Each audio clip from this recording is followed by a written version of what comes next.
Today I won't start with loud statements, but with a story. A story that not only deserves to be heard, it demands it. Imagine a girl in Africa. She's only 10 years old. Defenseless little Rosie, with no one to take care of her. Her home is a small town in Tanzania. Every day is a day of hard work to survive, and there's no support whatsoever. No shoulder she could lean on. Then, suddenly, a small ray of hope appears in her life. A white man from Europe comes and says he will help. "I'll take you to school. Your life will change," he promised the girl with a broad smile. She was supposed to play carefree, study, and dream, but instead, a dark page began in her life. The man who called himself a volunteer, a protector of society, the one they believed and trusted, committed a heinous act. He didn't save Rosie as he promised. He destroyed her childhood. When Rosie, a small frightened girl, faced with an adult man and his insane gaze, tried to escape, scream, fight for her life and honor, he cut her with a knife. In the end, the girl did manage to escape, but before she could break free, he managed to rape her. Where is she now, several years later? Still on the streets of Tanzania. She is now 14, and her life is still mere survival. Every day she works hard for a piece of bread. And every day she lives with the painful memories of the white man from Europe. This is a true story. Her rapist is also real. He is not a nameless criminal from a criminal chronicle. He has a name. And his victims testify in the documentary whose title you now see on the screen. Jacob Yall came to Tanzania under the guise of a humanitarian worker. According to the local residents of the region where he lived at the time, Yall primarily collected online donations and contributions from European citizens and spent them on parties with drugs, paid sexual services, according to some testimonies with underage boys, and also blackmail and bribes for personal purposes. He publicly claimed to be running an orphanage and caring for African orphans. In reality, however, the children themselves, in the presence of adults, told journalists that Jacob Yall repeatedly screamed at the children, beat them, walked around naked in front of them, locked himself in a closed room with the boys, and injected them with an unknown substance. But the worst part is the story I began this video with.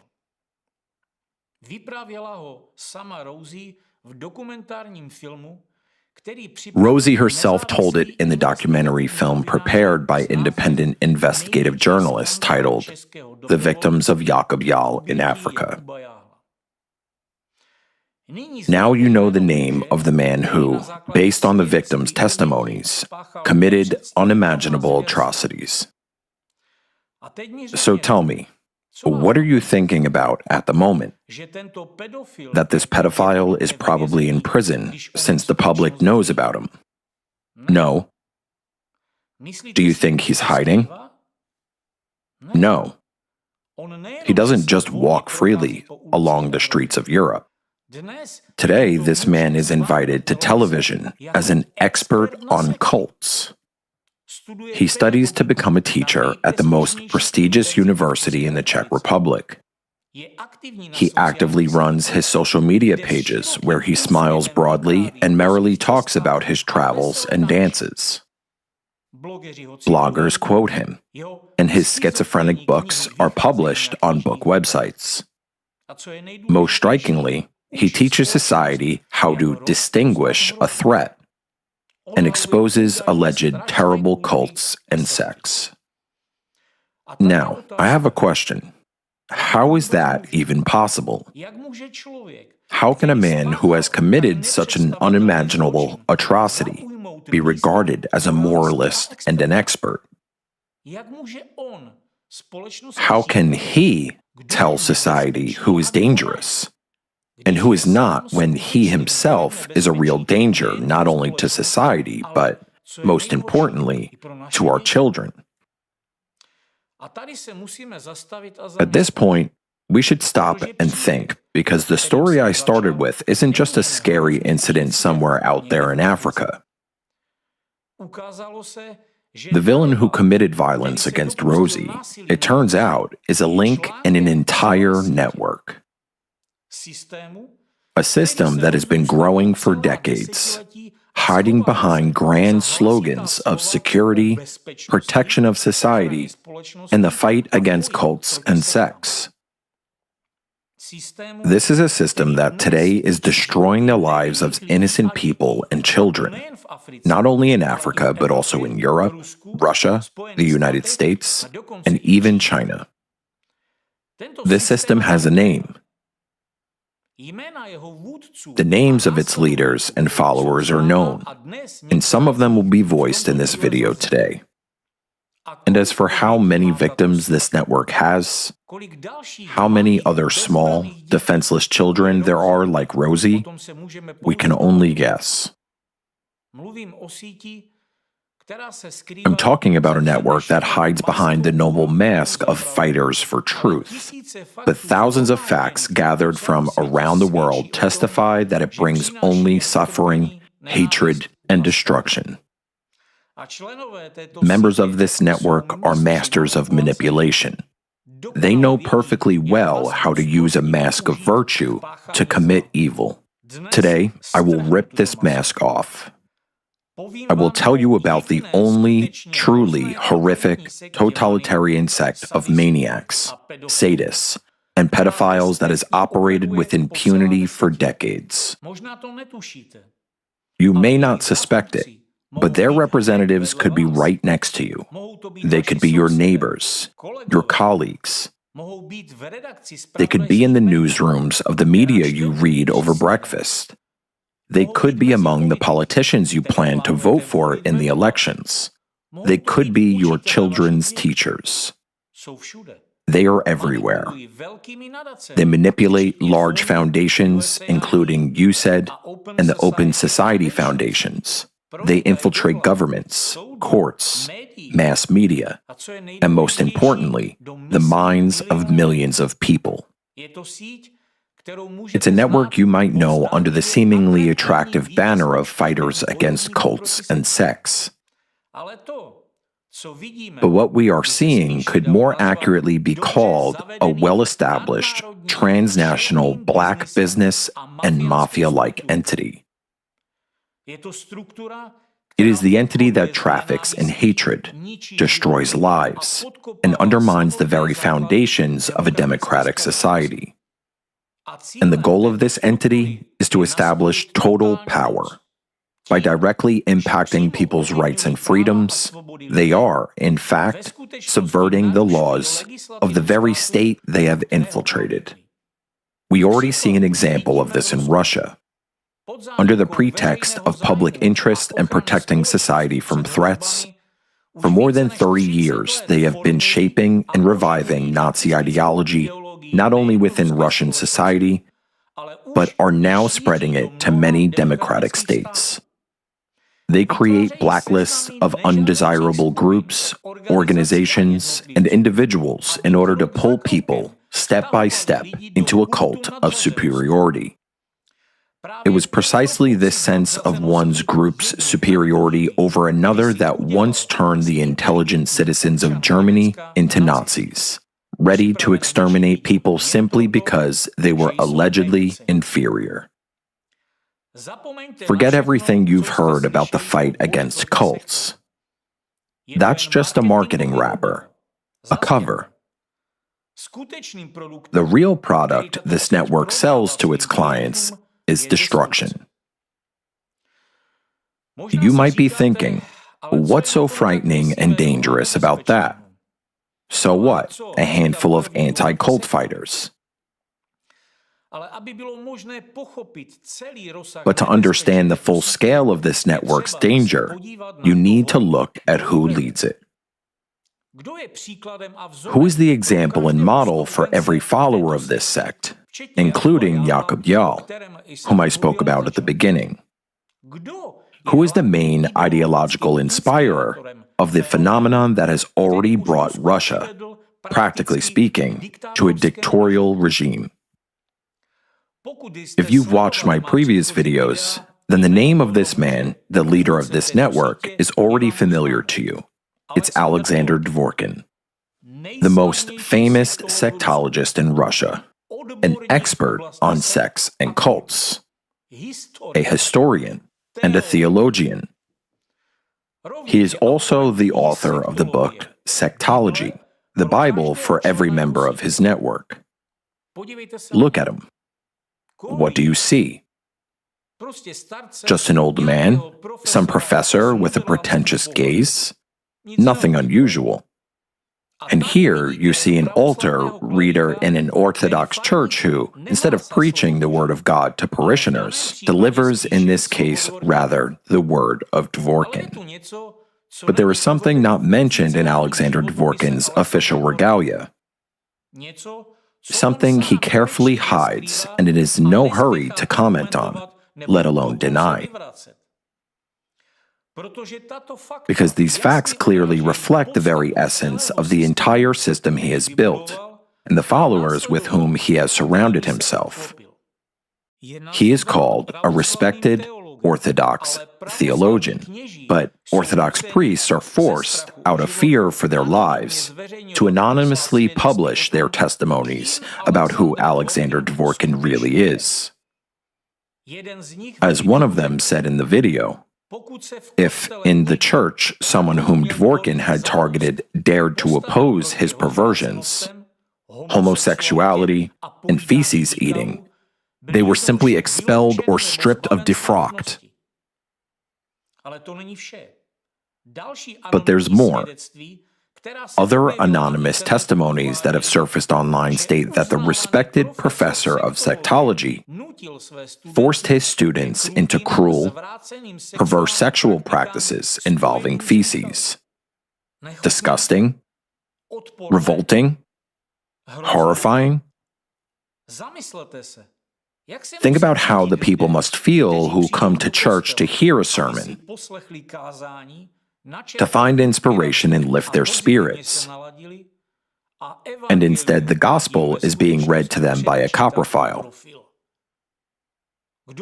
Who knows what his hands were touching before they picked up the Holy Scripture?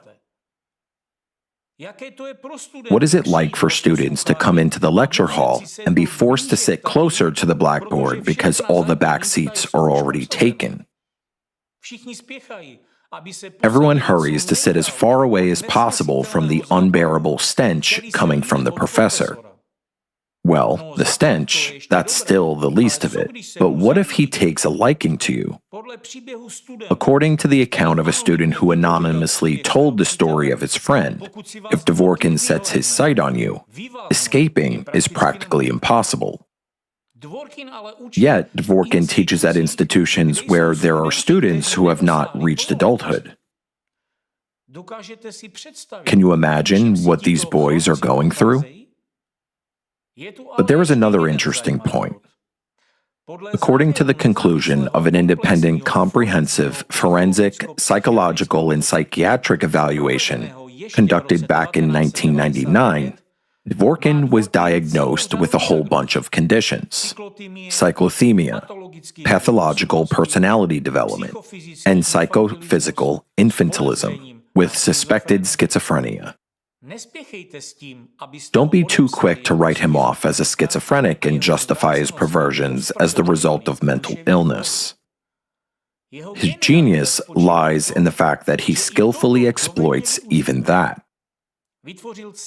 He created an entire mechanism of control and psychological subjugation based on his dependence on coprophilia, which directly helps him exert broad influence over power structures.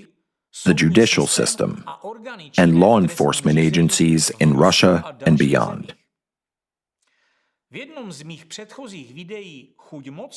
In one of my previous videos, The Taste of Power, I analyzed in detail what Dworkin's power is built on, the secret initiation into his sect, the act of feces eating, which became compromising material and a tool of blackmail against the necessary figures who later took key positions in the government.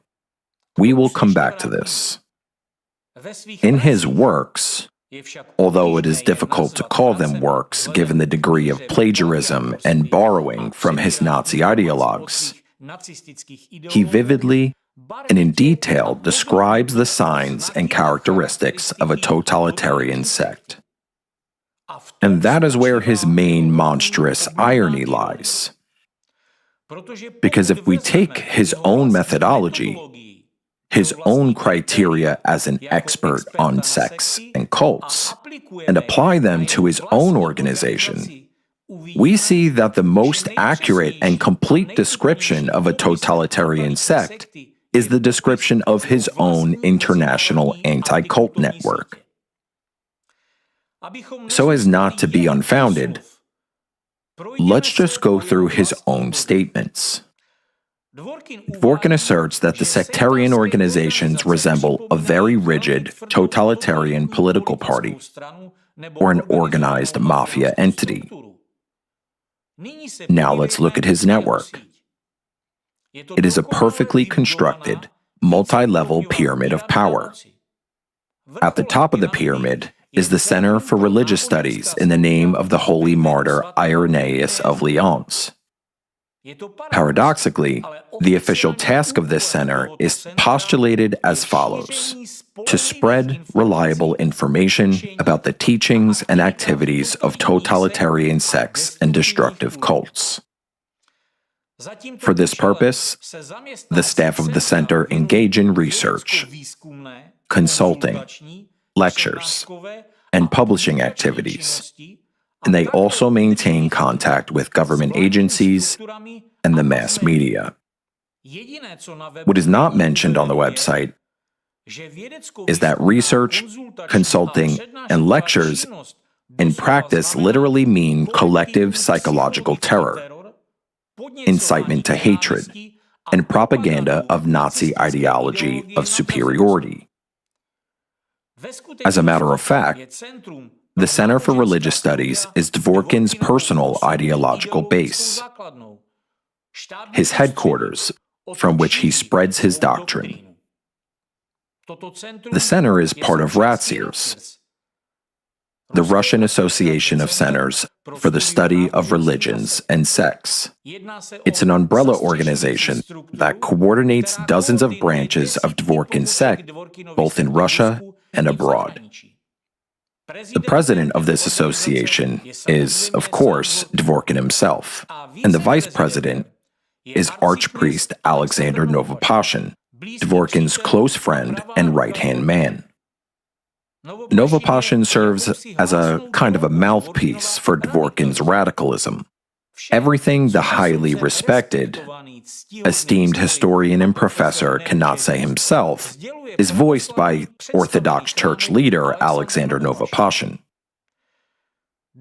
Let me remind you, this is the man who calls Ukrainians cannibals and openly calls for their extermination.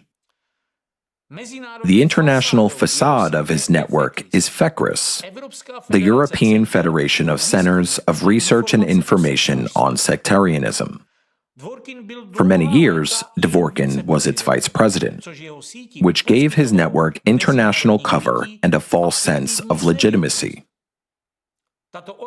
This organization is 90% funded by the French government and, most shockingly, has consultative status at the UN and the Council of Europe. Think about it.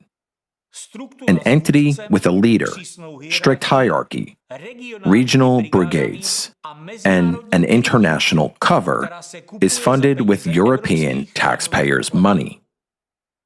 Doesn't this resemble that very mafia-style structure which Dvorkin himself compared sectarian organizations to?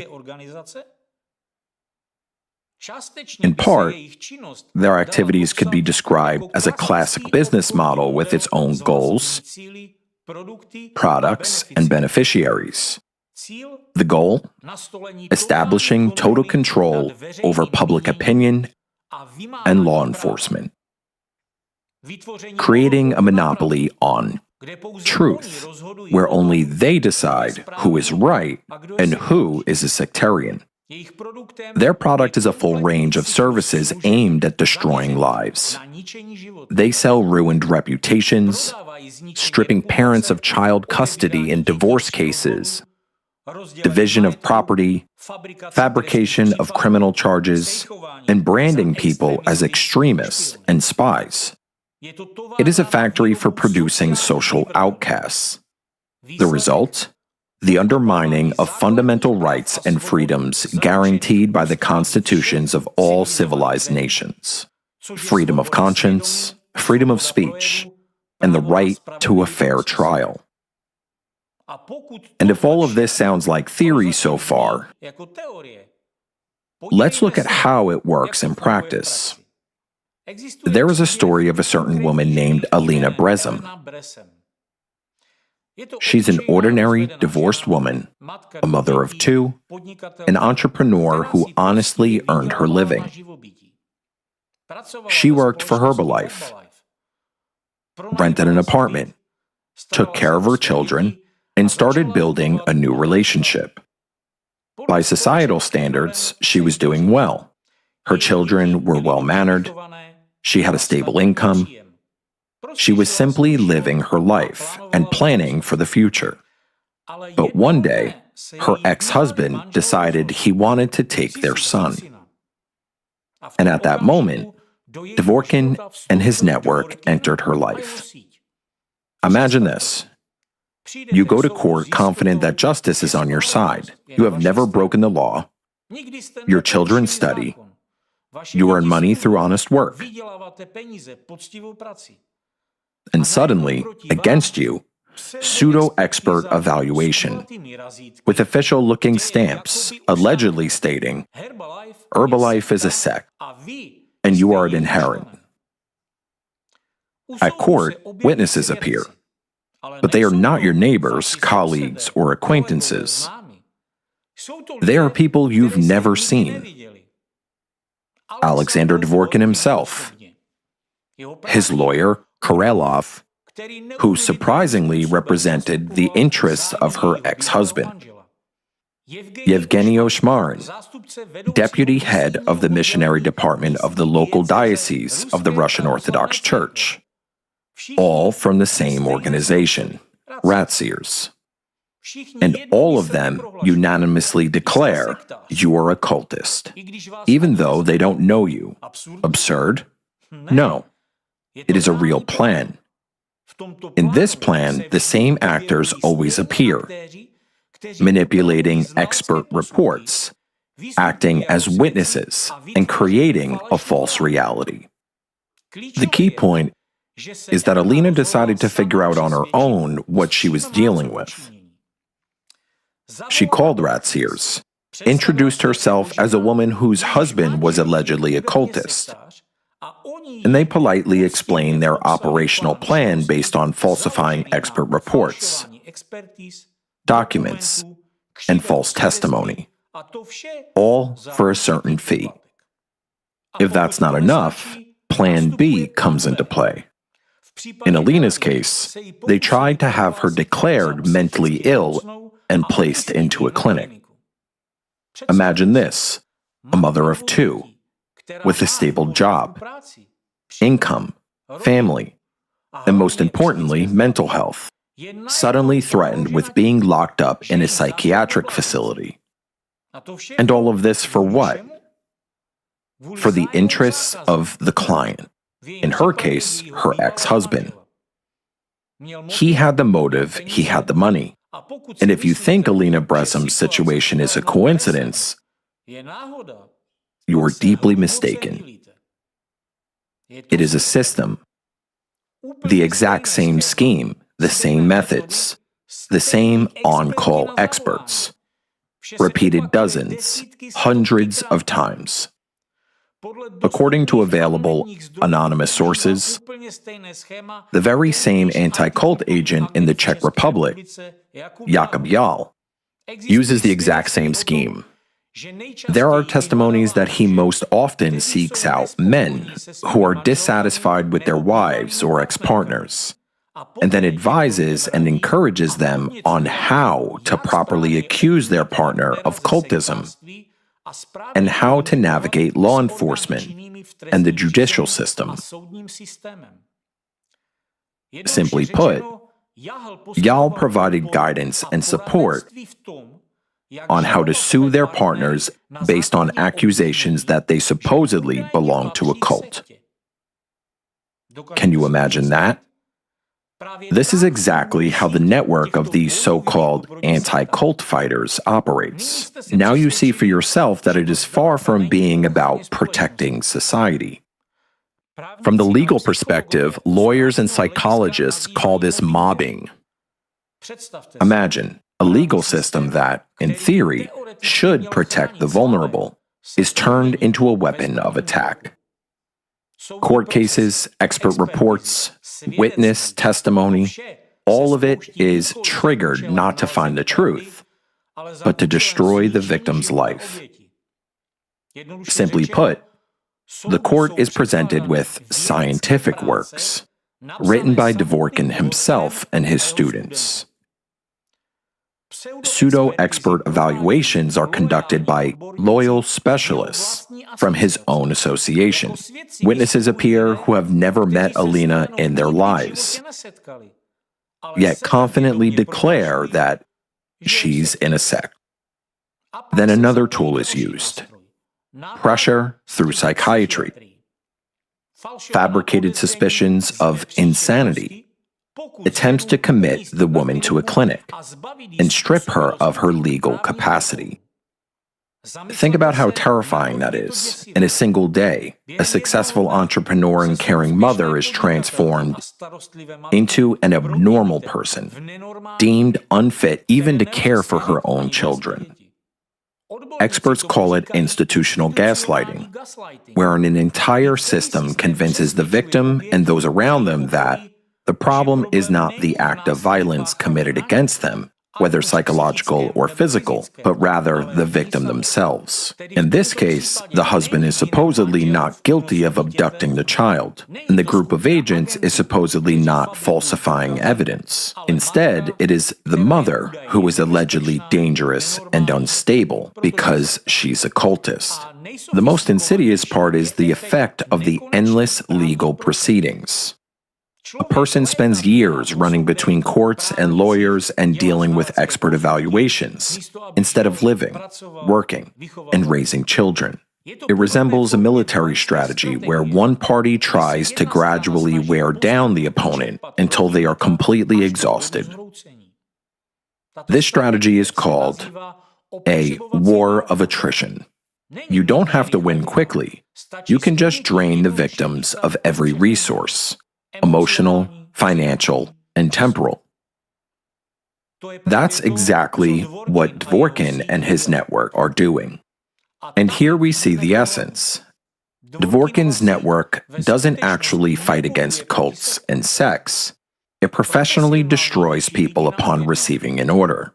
Not once, not by accident, but systematically and methodologically.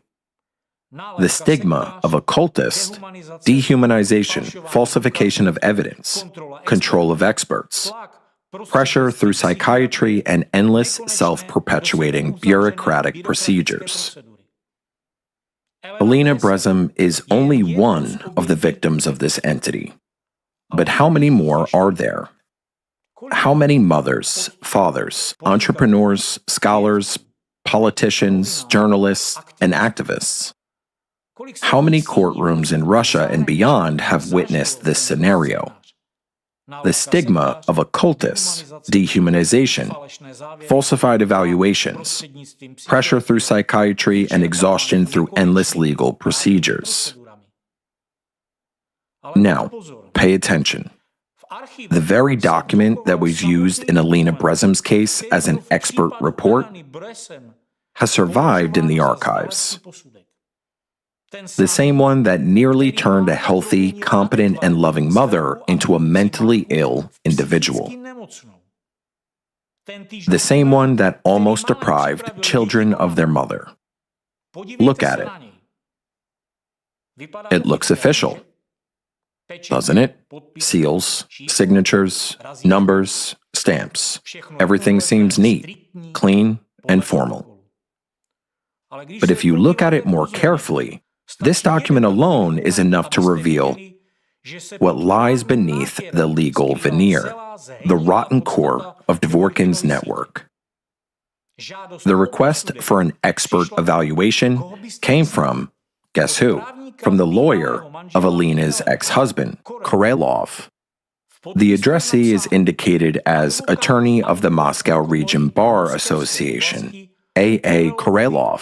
Now, please note, Korelov isn't just the lawyer of Bresem's ex-husband. Now, please note, Korolov isn't just the lawyer of Bresem's ex-husband. He is also the chairman of the Legal Committee for the Protection of Personal Rights and Dignity at Ratziers, under the leadership of Dvorkin. And that's where the theater of absurdity begins. Dvorkin's lawyer writes a request to Dvorkin himself, and Dvorkin signs this expert report. In other words, a lawyer from the network appeals to the leader of this network for an evaluation. And the leader of the network confirms his own words, based on literature he himself has published. And then Dvorkin himself, on the basis of his own pseudo-expert evaluation, appears as a witness in the trial of a woman he had never seen before. Question: can you call this an expert evaluation? Can you call it justice? Or is it a well-staged play with all the roles assigned in advance? But what exactly was so valuable for the court in this document? A scientific study? A legal analysis? No. It was nothing more than a compilation of the results of the conference's Totalitarian Sex, Threat of the 21st Century, that took place in Nizhny Novgorod in 2001, and Totalitarian Sex and the Democratic State of 2004. Essentially, it was just a retelling of those conferences, or simply put, roundtables of anti-cultists where the same familiar faces from the anti-cult network gathered and decided who they wanted to label as dangerous. Under this list, you won't find signatures of dozens of scholars, lawyers, or experts. No, only the signature of Dvorkin himself. And Dvorkin pompously calls the results of those conferences final declarations. Any lawyer, or even just a reasonable person, would say, such a document has no legal force whatsoever and cannot have it. It's not an expert report. It's an equivalent of taking a high school essay titled, "Whom I Consider a Cultist," stamping it with a seal and submitting it to a court as an expert evidence.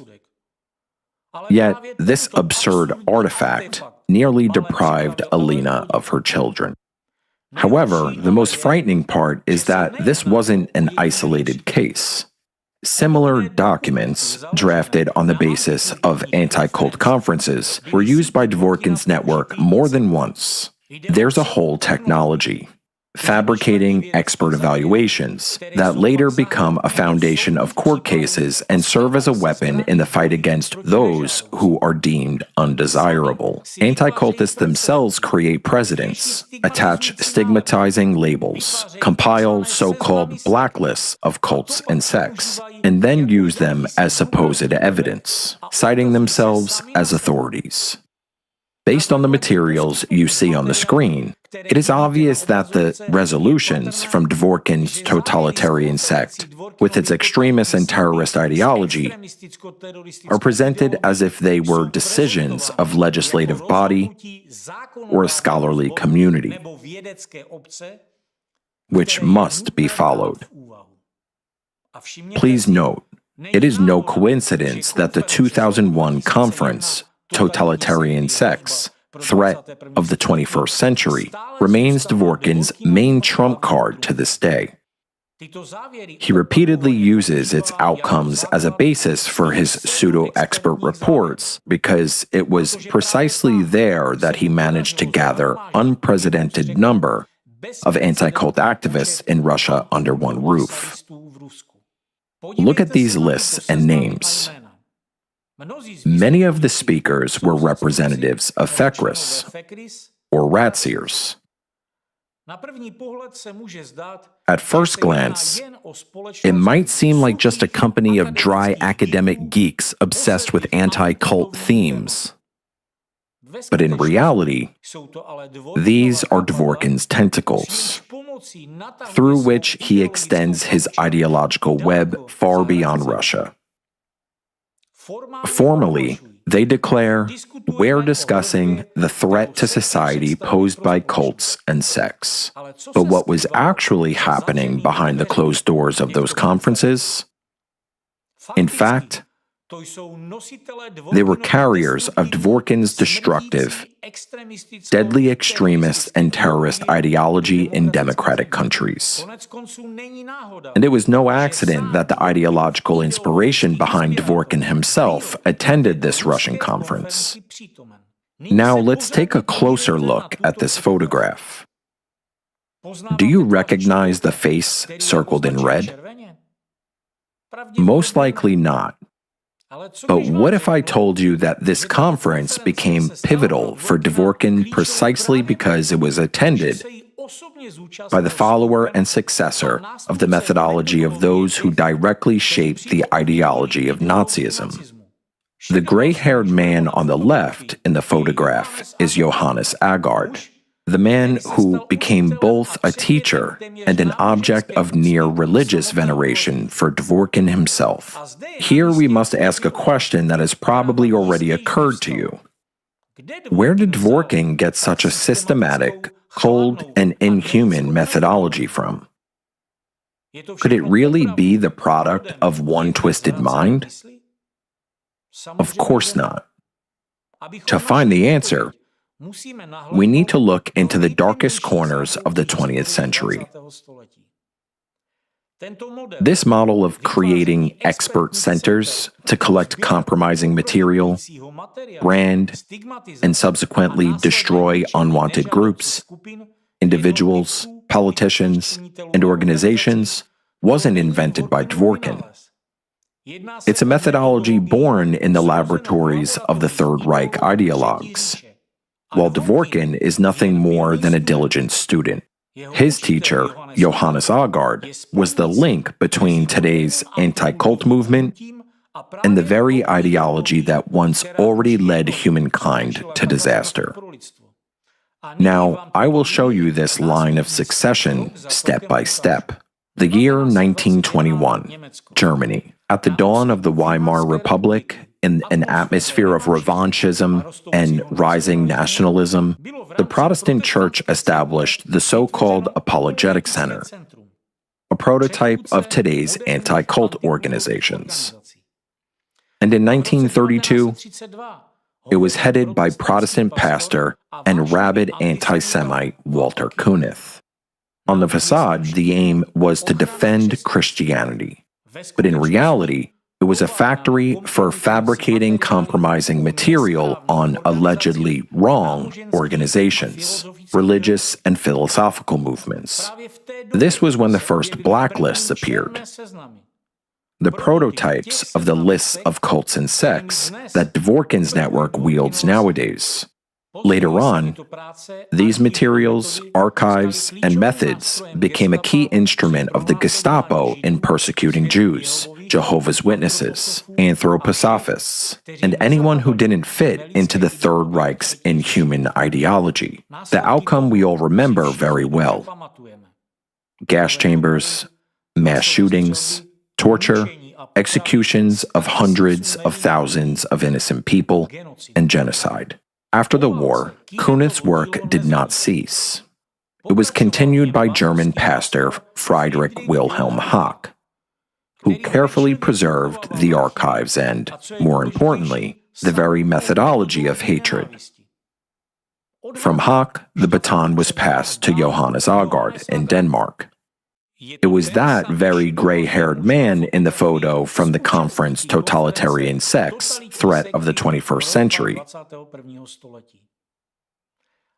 Aagaard spread Nazi technologies across Europe under the guise of academic research. And it was precisely at Aagaard's Dialogue Center in the early 1990s that a young Alexander Dworkin received his training and internship.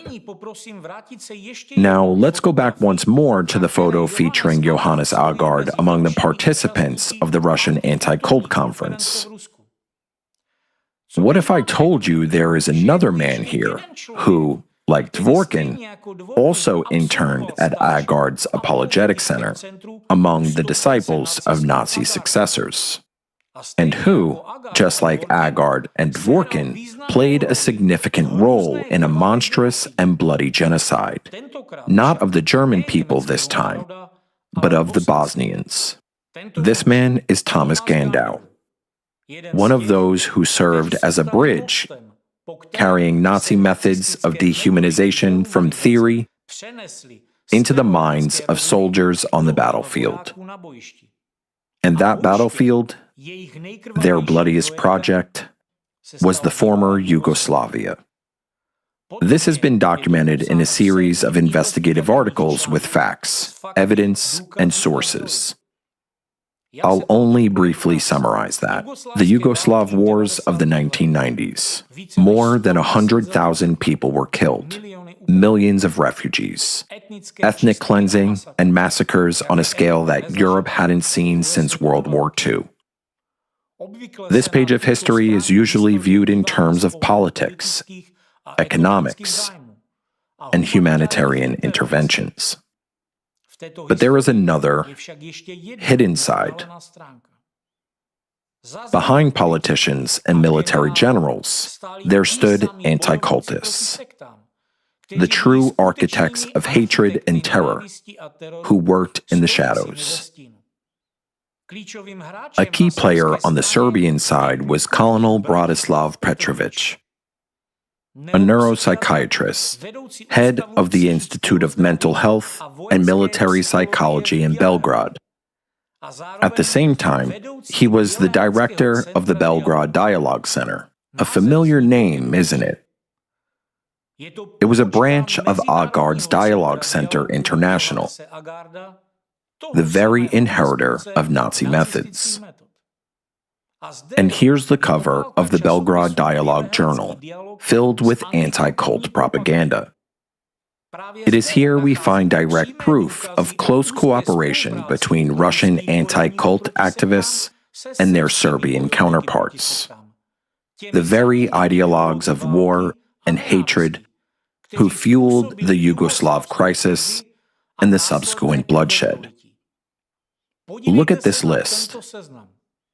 On the same editorial board, we see the head of the Dialogue Center International, Johannes Aagaard from Denmark, coordinator of the Berlin branch of the Dialogue Center, Thomas Gandau, Serbian police captain, Captain Zoran Lukovic, a close associate of Bratislav Petrovic, who headed the Serbian branch of the Dialogue Center, and our old acquaintance, the leader of the entire anti-cult extremist network, Alexander Dworkin. What is this, if not a coordinated international operation to create ideological weapons? In Serbia, this structure fused in a monstrous symbiosis with the army and with the radical wing of the Serbian Orthodox Church. Their goal was to establish a greater Serbia, an ethnically and religiously pure zone. In what way? The answer is through indoctrination. In plain words, brainwashing. Colonel Petrovic and his team at the Military Medical Academy trained officers and soldiers of the Serbian army not merely in hatred, but in Nazi methods. One of the core techniques was the main method of the entire anti-cult network: dehumanization. For them, Bosnian Muslims were sectarians and terrorists. Croats were Ustasi, a terrorist organization. Religious minorities were labeled as cults. Do you see what they did? They applied their standard label, cult, to entire nations. They turned an ethnic conflict into a holy war against heretics, a war that, in their propaganda, was defensive and blessed. And this propaganda did not remain in the barracks. In 1992, Colonel Petrovic, the fighter against sects and cults, released a report for the United Nations. In his report, Serbs were presented solely as victims, while Bosnians and Croats were depicted as aggressors who maintained brothels with Serbian women. According to the report titled Repressions Against Religious and Ethnic Minorities in Serbia, this was a lie. However, this lie was later cited at the Hague Tribunal by Slobodan Milosevic, the former president of Serbia and Yugoslavia, in an attempt to justify war crimes committed by the Serbians. The same anti-cult narrative was later repeated by Patriarch Pavel of the Serbian Orthodox Church. Once again, we see the familiar scheme. A psychiatrist expert fabricates a fake which becomes ideological weaponry of mass destruction. Here are the terrifying numbers. This is not just statistics. Srebrenica, July 1995. Within a few days, soldiers whose minds had been poisoned by the propaganda of Colonel Petrovic and his subordinate anti-cultists from the Military Medical Academy and the Belgrade Dialogue Center methodically slaughtered approximately 8,000 Bosnian Muslims. And here we arrive at a terrifying parallel with World War II, where the same Nazi propaganda came from anti-cultists in the Nazi Apologetic Center, headed by Walter Kunith. With the same methods, the Jewish people were dehumanized as a cancerous tumor on the body of the nation. First, they were stigmatized in the press and then thrown into the furnaces of Auschwitz. The technology is always the same. First comes a word that dehumanizes and denigrates people to a status of subhumans. Then comes a soldier with a brainwashed mind and kills the alleged subhumans. What the true ideologists of war, the anti-cultists, did in Yugoslavia was nothing less than a field test of Nazi technologies under modern conditions. Now, I'd like to ask you straightforwardly, do you want to live in such a world? A world where your life can be threatened simply because there exists a network that dehumanizes you and your family in the eyes of society and manipulates the state into destroying its own citizens. Do you think this is impossible? But I have just laid out facts pointing directly to the role of the anti-cult network in igniting some of the bloodiest wars.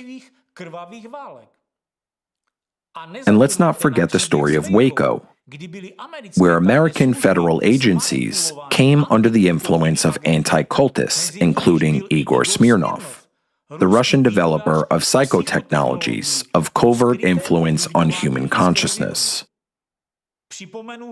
Recall that the religious community branch Davidians was consistently dehumanized in the media according to the classic anti-cult scheme and branded as a dangerous, destructive cult. This ultimately led to a situation where, during the 51-day armed siege of their compound in Waco, in which the community resided, they were subjected to methods of psychological torture.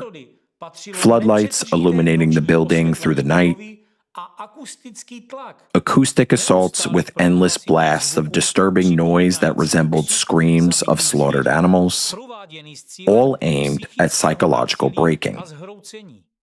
This torture continued until the conflict was forced into its final escalation, where the dehumanized group of Branch Davidians was gassed to death, and the survivors burned alive. For these methods of psychotechnological influence at Waco, the FBI had invited the Russian scientist Igor Smirnov. Since then, society has been asking again and again, how could FBI agents, high and low, who had sworn to defend the rights and freedoms of Americans, launch an armed assault on their own peaceful citizens, which resulted in the deaths of 86 people, among them elderly people, women, and children? This is yet another illustrative example of how the power of hidden manipulative technologies used by anti-cult agents, which can influence even law enforcement, politicians, and government authorities. If we again go back to the issue of anti-cult activities in the Balkan Peninsula, we can see a grim parallel. After all, Colonel Bratislav Petrovic, a key figure in the Serbian anti-cult movement, was a neuropsychiatrist. He also headed the Institute of Mental Health and Military Psychology, specialized in personal selection and psychological training, and essentially in ideological conditioning of military staff before deployment to war. He led a group of military psychiatrists who supported the dominant ideology, which ultimately resulted in gory events. Now, put all of these facts together. You see a system that operates according to a well-tested scheme, where first comes dehumanization, then the use of hidden techniques for manipulating consciousness, and from that moment on, it no longer matters who you are: a scientist, a politician, a police officer, a prosecutor, a judge, or a soldier. Your hands become their tool. That's the horror of the network of those sadists who hide behind anti-cult activities. Not only do they lie and fabricate expert reports, they possess psychotechnologies of influence. They can infect with thoughts of hatred and implant them into the minds of representatives of government authorities and entire societies. That's why they are so dangerous. They have no tanks, but they can force soldiers to get inside the tanks. They have no nuclear button, but they can whisper to those who do that they should press it. First, they train you to calmly agree. Well, yes, those people are probably cultists. Then they make you turn a blind eye when someone's children are taken away or their life is destroyed. And then you don't even notice how this ideology brings you to the point where killing the alleged inferior appears to be the right thing to do, almost a sacred act. This is how the Nazi virus works in new packaging of anti-cult propaganda. As soon as you let it inside of you, you're infected. And the hidden techniques of manipulation and conditioning that the agents of this network possess will do the rest. If you think this doesn't concern me, you're mistaken. One indifferent consent is enough, and you're already part of their mechanism. The chain Kunith, Hawk, Agard, Dvorkin makes it clear that this isn't coincidence, but a direct line of succession. The methods of suppressing freedom perfected by the Nazis, blacklists, dehumanizing rhetoric, and pressure on the state were preserved and reshaped by Dvorkin. He embedded them in Russia, Serbia, and other countries. What his network does today is a revival of 21st century Nazism. the same ideology of dividing people into pure and unpure, Untermenschen, into humans and subhumans, or, in their language, full-fledged members of society and cultists who, according to this logic, can be chased, persecuted, and exterminated. This ideology is so powerful that it can make even church leaders speak in the language of Nazism. Don't believe it? Do you remember the photo taken at the conference, Totalitarian Sects, Threat of the 21st Century?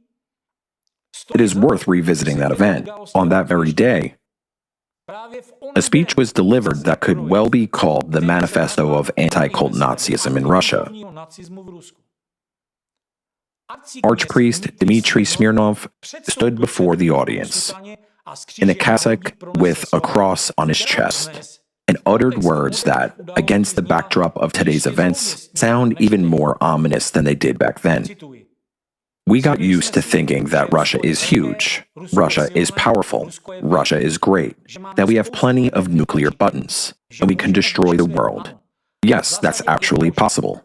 But today, we don't have people with enough courage to press those buttons. Spiritually, people have withered.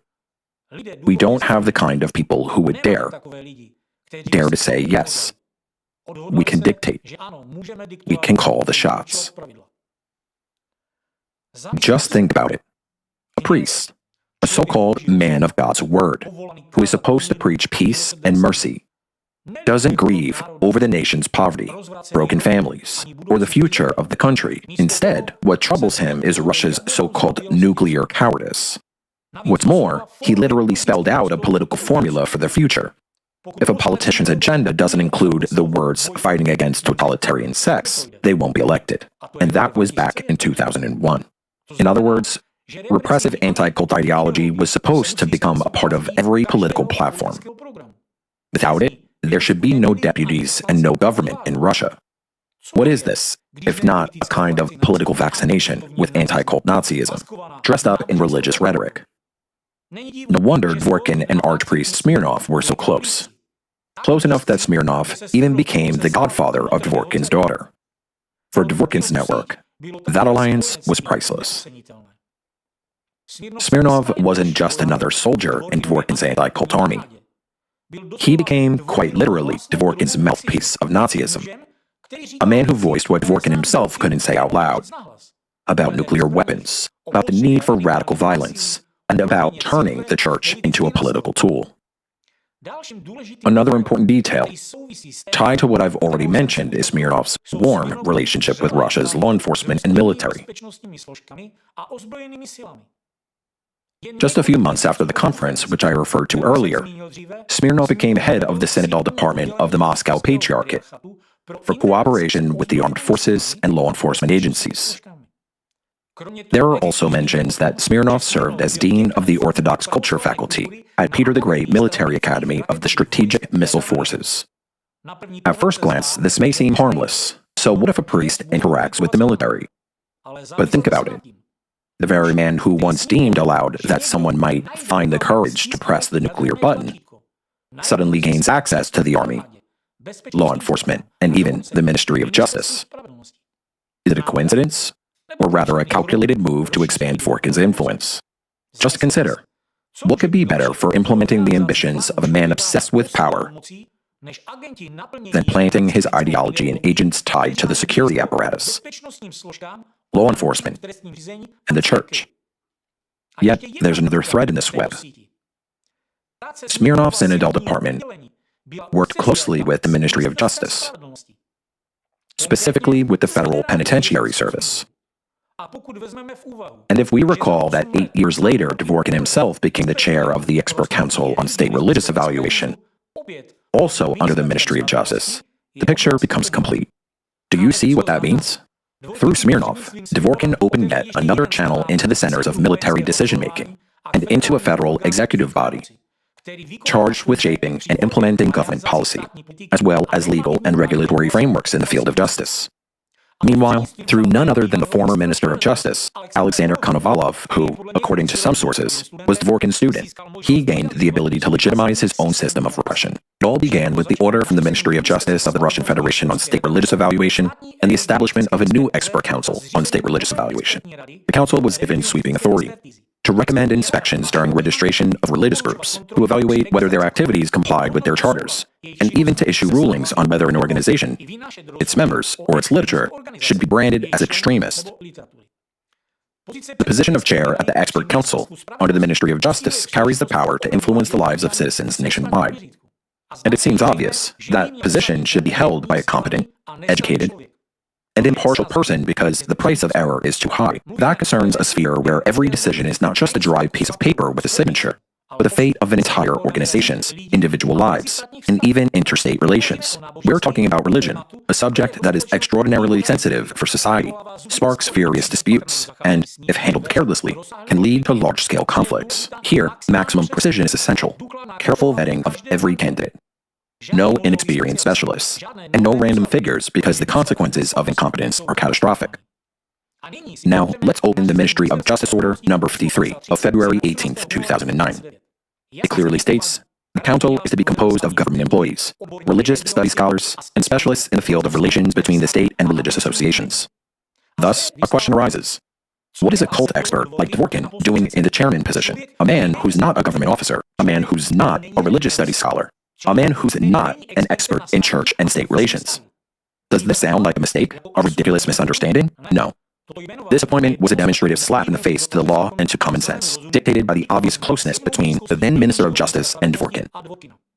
And if we recall the grotesquely ingenious tool of feeble initiations, by which Dvorkin skillfully pulled the strings of the right people, it's not hard to guess what motivated the minister's decision to appoint him head of the expert council.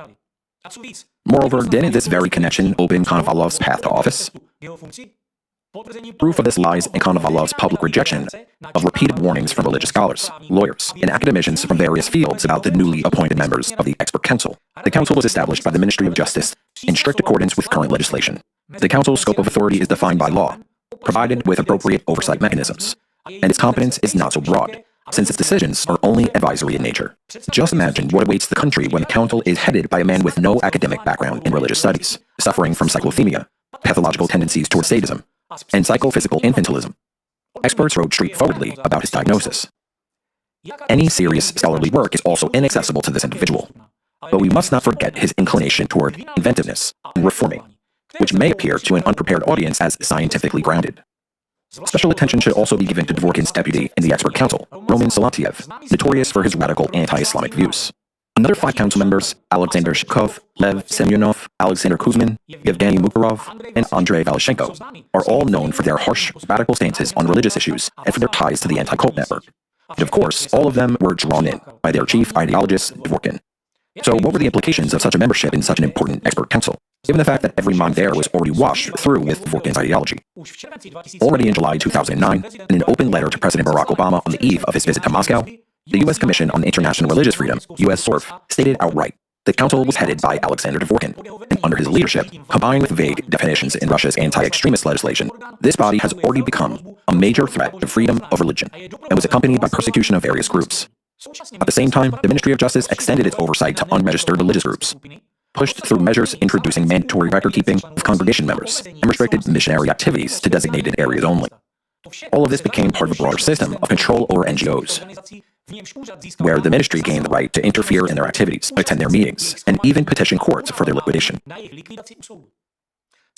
2009 to 2010 report of the U.S. Commission on International Religious Freedom, covering the very first year of the new expert council under Dvorkin, stated directly that in Russia, high levels of xenophobia and intolerance, including anti-Semitism, have resulted in violent and sometimes lethal hate crimes.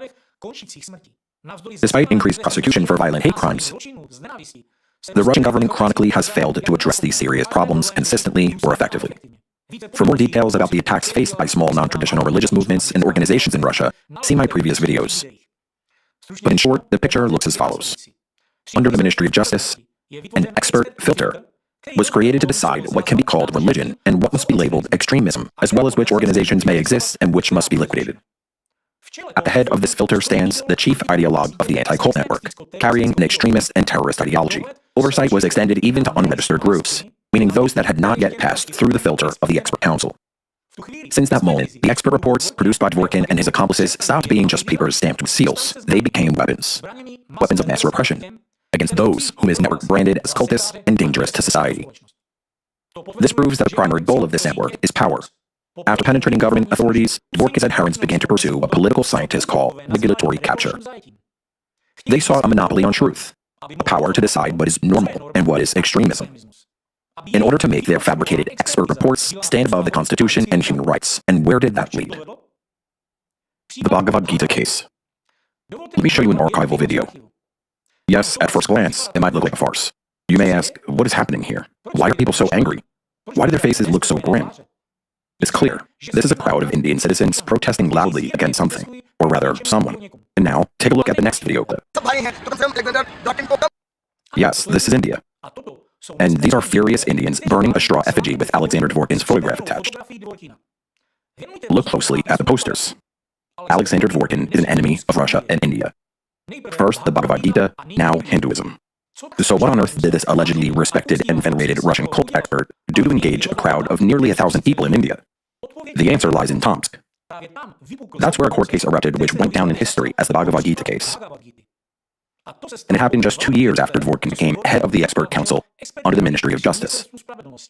At that time, lawyers and religious scholars were already warning the council chaired by Dworkin could easily turn into a repressive body, and that's exactly what happened. According to the official version, the case was initiated by the Tomsk prosecutor's office, which in June 2011 filed a lawsuit to have the main canonical text of the Krishna movement, Bhagavad Gita, as it is, declared extremist and placed on the federal list of extremist materials. The prosecution launched the case on the basis of an expert report prepared at the request of the FSB by 3 employees of Tomsk State University. According to reports, during a routine inspection of the ISKCON branch of Tomsk, FSB and prosecutor's office staff came across a text they considered suspicious and decided to send it for review to determine whether it contained extremism. Already at this point, a series of questions arise. Why, during this routine inspection, were they suddenly so fixated on a book that Krishna devotees had been using and distributing openly in Russia for decades? After all, the Russian translation had been published back in 1984. It's clear that FSB officers alone would hardly have initiated such an operation without outside prompting. The real initiator of the trial was someone else. But do you know what became the central issue and the absurd core of this entire trial? The expert report formed a basis for the prosecutor's allegations.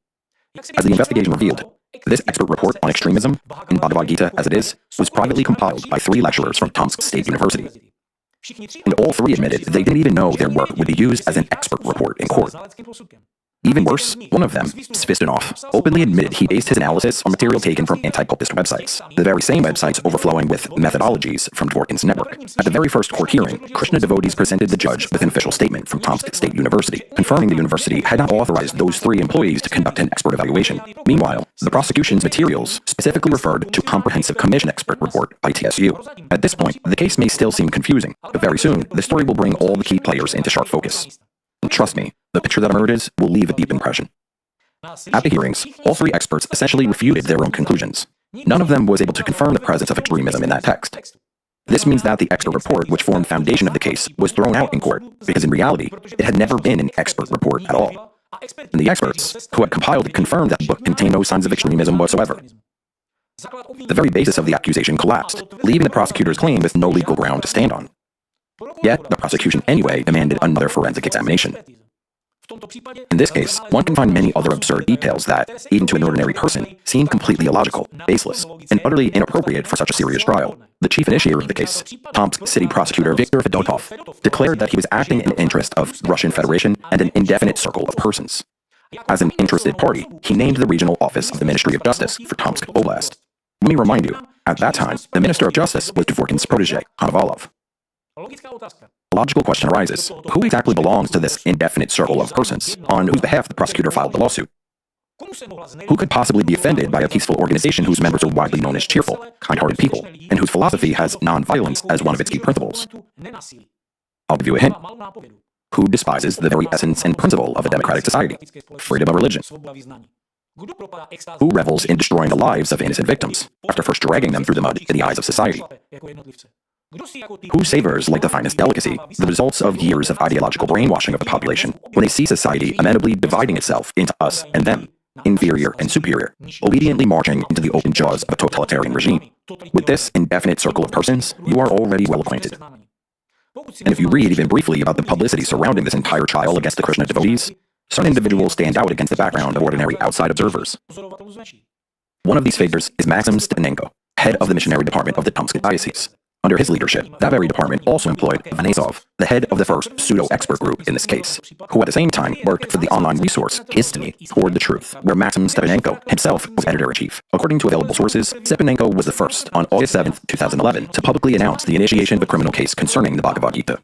It is also reported that he had been persecuting Krishna devotees in the region since early 2009, and that in April 2011, 4 large residential buildings belonging to Krishna devotees in a village near Tomsk were demolished at his initiative. Dr. Nikolai Karpitsky also pointed out on Stepanenko's online portal Histony, a day before the case on Bhagavad Gita as it is, in its current form, was handed out to the court. An article appeared under the headline, "The Book of the Founder of the Society for Krishna Consciousness, Abhay Charande, Bhagavad Gita as it is. Everyone who is not a Krishna devotee is a demon, a fallen sinner, a fool, and an ignoramus." This article contains direct textual parallels to the interrogations of Vanesov, Fistonov, and Naumov, parallels that, at the time, not even the court had been presented with. When one compares these facts, the inevitable question arises: who, then, was the real ideological instigator of that ill-fated expert examination? Here it is worth recalling Stepanenko's own words. "That is why I was, and will be the initiator of exposing the Krishnite lies about God. And lately, the Krishna devotees and their gurus have been lying so badly. With all my soul, I oppose Tomsk residents abandoning their faith in the Son of God, the Lord Jesus Christ, in order to worship this dreadful demon as God." So we return to the question, who could have given the order to launch a criminal case over the Krishna devotees' book? Take another look at this photograph. Familiar faces?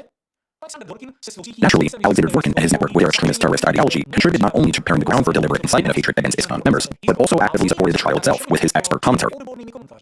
And his obvious adherent, Maxim Stepanenko, proudly boasted that he had personally organized Dworkin's visit to Tomsk, so he could lecture and give interviews to the local media. However, the case in Tomsk involving the Krishna devotees was not the first scandal in which Dworkin found himself at the center. Just take a look at some of the headlines that appeared online a year before the Bhagavad Gita trial even began. Dworkin stole oranges for disabled children.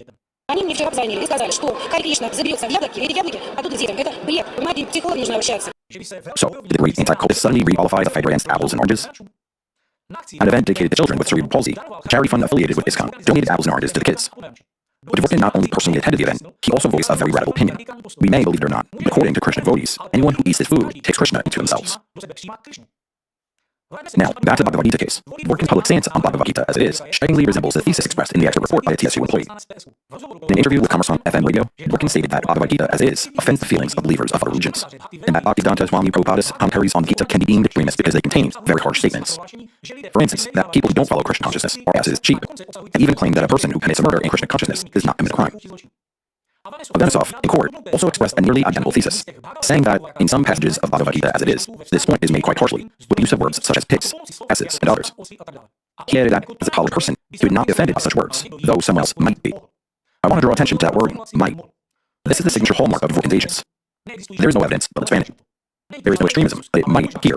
The prosecutor echoed the same reasoning, stating that the prosecution was not aware of the actual crimes connected with the Bhagavad Gita. Yet, the court statement claimed that the measure was being taken to prevent possible extremist offenses. Now, the puzzle is fully assembled. Fake expert reports, a prosecutor's initiative in the interest of an undefined group of persons, anti-cult missionaries laying the groundwork in the media. All of this is one of the same handwriting, the handwriting of Dworkin's extremist network. It was precisely this fabrication that resulted in an international scandal, thanks to which Dworkin became known not just in Russia, but across the globe. It wasn't a book that ended up on trial, but the very idea of freedom of religion. However, the effect was the opposite. It began in a small courtroom in Tomsk, turned into an international scandal. India's foreign minister publicly called the trial absurd, and the Russian ambassador was forced to apologize before the entire world.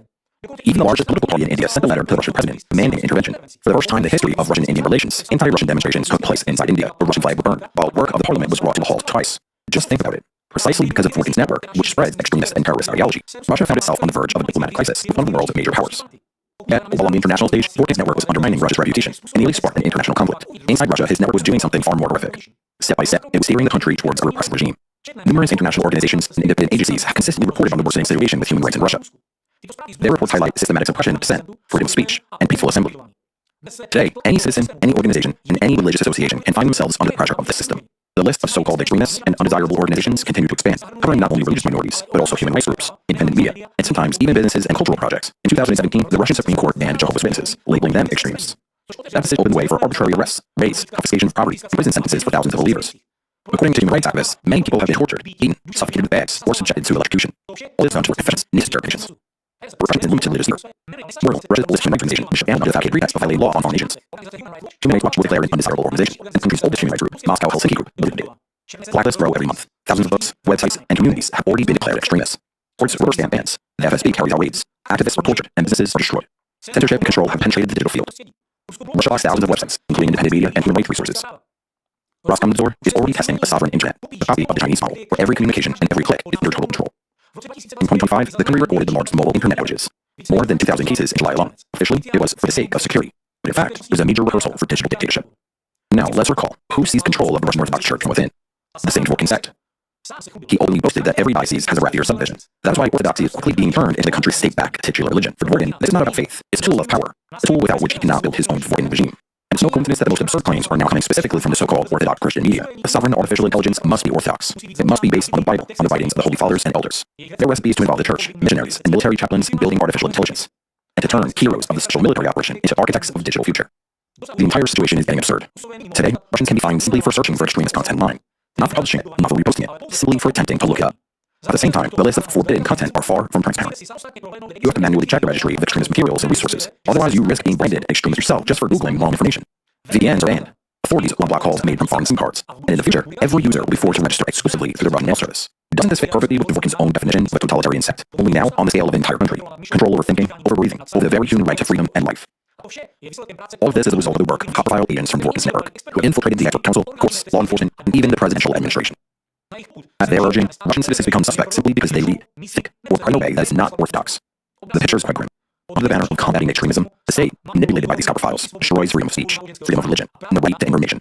The entire system, from Dworkin's so-called expert reports to FSB raids with torture, operates as a single mechanism. A mechanism that's turning Russia into a laboratory for digital and religious totalitarianism. But beware, it's not just religious minorities that are being crushed by this repressive machine. No, even those who have nothing to do with religion or politics fall under its wheels. Remember the case of Elena Prism, a loving, financially secure, and mentally healthy mother who was nearly stripped her children and placed in a psychiatric institution simply because she was involved in selling healthy food. Now imagine the same machinery unleashed against international organizations engaged in science, climate research, and the fight for humanity's future. Here, the case of the Allatra movement has become more revealing than any other. Why? Because there we see clearly how truth itself runs up against the Dworkin system, the truth about climate, about the catastrophic pollution of the planet and humanity by nanoplastics, about the global crisis facing humankind. It was for this truth that Allatra was subjected to persecution orchestrated by Dworkin's network. It took only one thing. 10 years ago, in a closed section of Allatra climate report, information appeared about the threat of a magma plume beneath Siberia, and that alone jeopardized someone's private financial interests. Clearly, this information could have interfered with powerful forces in Russia that make billions off Siberia's natural resources. Therefore, they brought in Dworkin and his extremist sect. But before fully exposing this case, it is worth noting a few important points about what Allatra is actually doing. It's not just an organization that has survived the pressure of the Dworkin network. It can confidently be called a global phenomenon. It's a global movement that unites scientists, researchers, and volunteers in 180 countries. It carries out large-scale research on climate threats, while its reports based on these studies are presented at international climate conferences, including those of the United Nations. In 2024 alone, Allatra representatives took part in the UN Climate Change Conference, COP29, in Baku, the UN Biodiversity Conference, COP16, in Colombia, and the 16th session of the Conference of the Party of the UN Convention to Combat Desertification in Saudi Arabia. And already in April 2025, after the release of the documentary Trap for Humanity about the impact of nanoplastics on human health and the planet, which caused a major stir online, Allatra participated in the 5th International Autism Forum in Morocco. A few months later, with the involvement of the Bolivian Catholic University San Pablo and the Creative Society International Project, the analytical report Nanoplastics in the Biosphere was published, offering the first systematic and comprehensive analysis of the global threat of micro and nanoplastics. The report was first presented in May 2025 at the International Conference of the Centesimus Honest Pro-Pontifex Foundation in Vatican, with participation of Marina Alcinova, president of Allatra International Public Movement. The relationship between Allatra and the Vatican deserves its own separate discussion. The creation of the report was inspired by personal blessings that His Holiness Pope Francis gave in 2024 to the participants of Allatra ITM after becoming acquainted with their earlier scientific work, including a report dedicated to geodynamic changes on Earth. His blessing and encouragement to continue their mission of protecting our common home, planet Earth. Spoken during his pontificate became a powerful impetus for Allatra participants and spurred them to study more deeply the urgent issue of nanoplastics, which poses a threat to all of humankind and its future. It is also worth noting that Pope Leo XV, just 1 month after assuming the office, also gave his apostolic blessing, which inspired Allatra President Marina Alcinova and all of the volunteers to continue their selfless work in carrying out the movement's mission. However, while the Vatican's Holy See was preparing a letter of blessing, in Russia's laboratories of hate, Dworkin sectarians were preparing a tribunal against Allatra in order to brand it a dangerous cult, allegedly working for Ukrainian intelligence, and have it declared an extremist organization. After hearing this record of achievements and high-level diplomacy, as well as activity focused on securing a safe future for generations to come, any country would proudly call such a volunteer movement its own, because Allatra is building unique bridges of cooperation between countries. It not only raises critical issues for all of humanity, but also actively seeks ways and opportunities to create conditions for their collective resolution at a global level. After everything you've heard, can you imagine someone labeling such an organization a cult? Can you imagine the Holy See giving its blessing twice to so-called extremists? If it were just about a tarnished reputation hidden behind that word. But Dworkin's dehumanization campaign has led to real torture, persecution, and harassment of innocent citizens, former Allatra volunteers in Russia. People who, legally and out of care for humanity, devoted all their free time to addressing climate threat. Look at this footage. Their homes being raided, men and women thrown to the ground and treated like criminals. While world leaders shake hands with Alatra volunteers and thank them for their contributions to solving global challenges, in Russia, they are persecuted as criminals and terrorists, following the same paths paved by Dworkin's file expert reports. Yet, the same paths are being carved out by Dworkin's sectarians in Ukraine as well. It is no coincidence that I described in such detail the methods used by Dworkin's sect. Media discrediting based on fabricated facts, manipulation of public opinion, fake expert reports, and false experts, sabotage of law enforcement agencies. This is Dworkin's ink, the personal signature he leaves in various countries, including Ukraine. In the case of Alatra in Ukraine, the hand-putting signature belongs to a woman with a pathological inclination towards sadism, typical of all Dworkin's followers. This person is Irina Kremnovska. I already spoke about her and her special predilection for excrements in several of my broadcasts. It's enough to look at the facts of her activity, and everything becomes obvious. According to some sources, she's responsible for hundreds of killed dogs. Kremnovska likes to listen to symphonies, not musical ones, in the form of desperate moans of dying animals she has poisoned. In reality, Kremnovska is the main carrier of Dworkin's virus extremist and terrorist ideology in Ukraine. It is obvious that she continued the path of her predecessor, Pavel Boydet, who created a rat's ears anti-cult agent unit in Ukraine. Even back then, it was clear, the fight against cults and sects was only a facade. The real goal was to create an agent network and to persistently destroy democratic foundations in Ukraine itself as a state from within. Thus, Kremnovska opened a portal that, to a large degree, broadcast the rhetoric along with extremist and terrorist ideology of her Russian guru, Copperfile Dworkin. Dog hunting, obviously, remained her off-work hobby, while her main activity became hunting people. Now, Kremnovska presents herself as an expert on cults and sects. A title that, obviously, you cannot obtain without a dose of Dworkin's excrements. She's precisely the key stakeholder in the discredited campaign to liquidate the Alatra movement in Ukraine. On her platform, she described in detail how for many years she pushed for criminal prosecution of Alatra and its activists. Ms. Kremnovska doesn't hide much in general and writes everything openly, including the fact that it was she who fabricated legal opinions containing false, invented facts in order to substantiate articles of the criminal code under which Alatra volunteers were later charged. The only thing she doesn't write openly about is her copper-filled link with her Russian guru Dworkin. That little secret she apparently decided to camouflage among her articles, where her favorite word, shit, constantly appears. An interesting parallel also emerges when the fact surfaces that in one of his videos, Yakubov himself said that he drafts amateur religious studies reports for court trials against members of alleged cults and sects in cases where a person cannot obtain an opinion from a real forensic expert. Look how much of their actions are identical. They do not even hesitate to say, we fabricate everything ourselves. In addition to sharing the same anti-cult rhetoric with extremist overtones, Yal repeats Kremnovska's rhetoric against Alatra. After all, Kremnovska's argumentation in her accusations against Alatra is based on claim that the organization is supposedly pro-Russian, while in Russia, Alatra is accused of working for Ukrainian and American intelligence agencies. The key point to emphasize here is that throughout all of the years of its activity, Alatra has always adhered to the position, we are outside politics and outside religion. However, everything that Dworkin's extremist network and his bids put forward as accusations against the organization is in one way or another connected either with politics or with religion. It is astonishing. While in Ukraine, Alatra is accused of working for Russia. Alatra really works for the whole world. However, it is worth adding that even in the harshest conditions of war, Ukraine is fighting for its democracy with all its strength. And law enforcement agencies pay timely attention to the Russian agent who is pursuing her Shadow Force game in an anti-Ukrainian direction. Together with her ideological partner, Alexei Svidor, they are, according to media outlets, under investigation and charged under criminal articles for inciting hatred and working for the enemy. By the way, the description of Svidor, a dog hunter, and according to ASCII News, the killer of more than 3,000 dogs, in many ways echoes that of the Czech anti-cultist activist Jakub Dal. Certainly, the key component that unites them is hatred of human rights and freedoms, which they regularly trample upon through their active presence in media space. But the most frightening and telling thing is that there was testimony online about how this anti-cultist visited an orphanage in order to hook underage girls for sex in exchange for food, while calling himself a benefactor and provider. Can you imagine such a thing? Somewhere in Ukraine, another unspoken tragic story of little children, as it was with Rosie, who, according to the testimony in the documentary, was raped by the anti-cultist. Meanwhile, Yakub is still telling the story of his trip to Tanzania as a volunteer charity mission, just like Svidor, despite testimony about his visits to the orphanage, presenting himself as a benefactor. And what did Dworkin's bigots understand by charity mission? To rape and stab underage children with a knife, destroying their future and their fate? Is that charity? Moreover, the documentary exposed another fact which clearly shows that Dworkin's sect attracts people with particularly perverted sociopathic traits.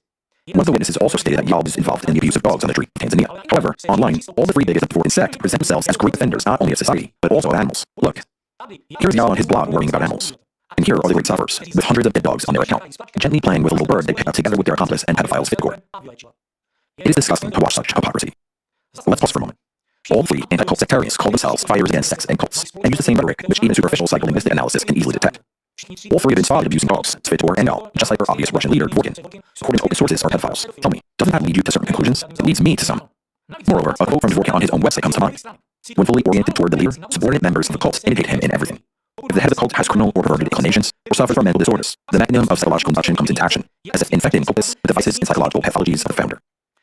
Now, look carefully at all of these anti-cultists that Alexander Dworkin has spawned across the world. Don't you see the connection?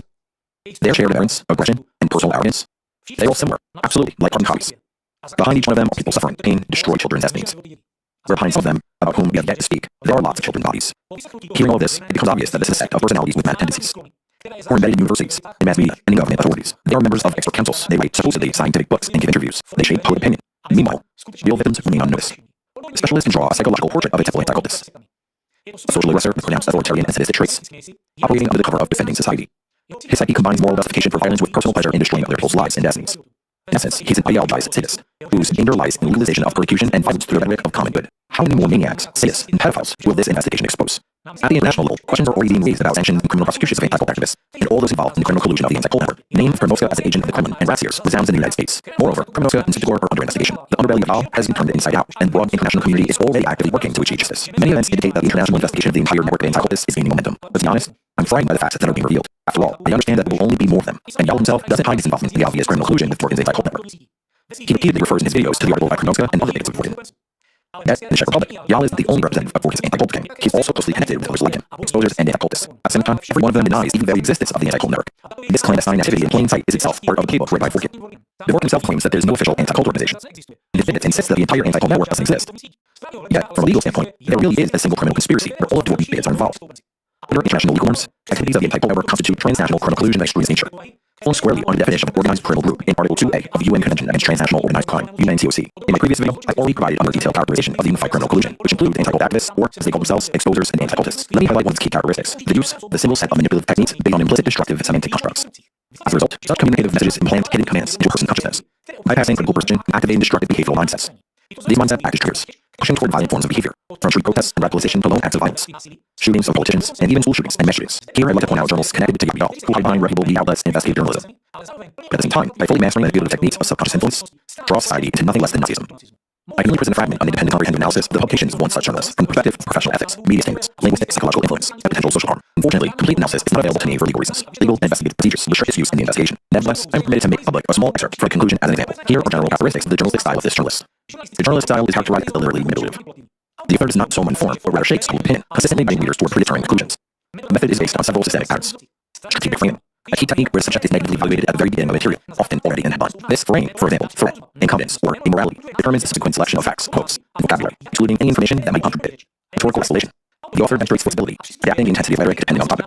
For geopolitical and existential threats, extremism, enemy organizations, a language of hostility, sensationalism, and alarmism is employed. Labeling. The use of stigmatizing terms such as sect and cult is a strategic device for rapid discrediting of the subject.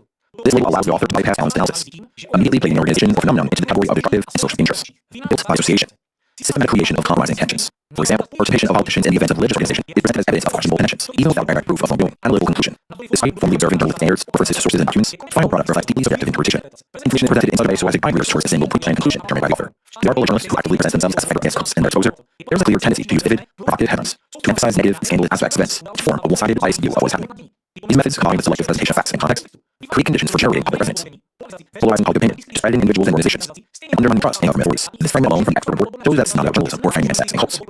It's a technology aimed at implanting a society that believes in official and anti-cultist extremist network. Before us is a transnational extremist network, a sect that, for decades, has been disguising itself as a fight for public safety, but in reality, it's cultivating hatred, violence, and death. The facts collected by international investigators leave no doubt.